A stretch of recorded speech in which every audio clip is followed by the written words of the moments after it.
सैयदा कायनात मेरे पीर ने फरमाया कोई ख्वाहिश हो गई पूरी करो। फरमाया कोई ख्वाहिश नहीं।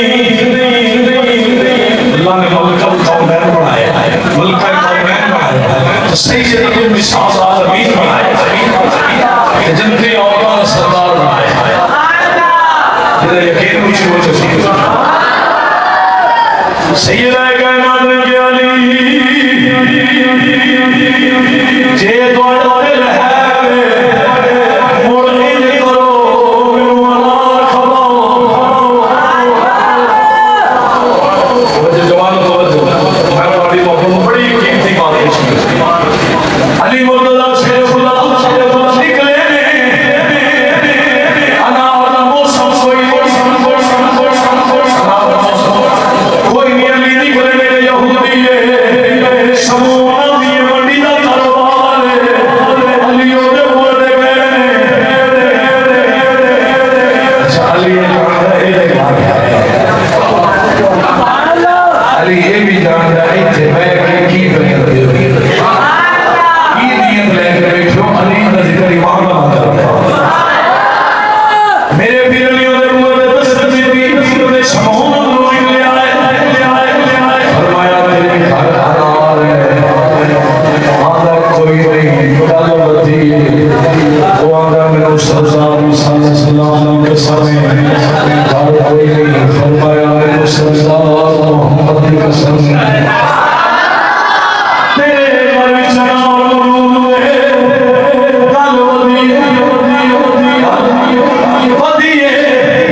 अल्लाह से दुनिया में सबसे आखिरत देगा जिहदा ईमान है कुछ हो जाए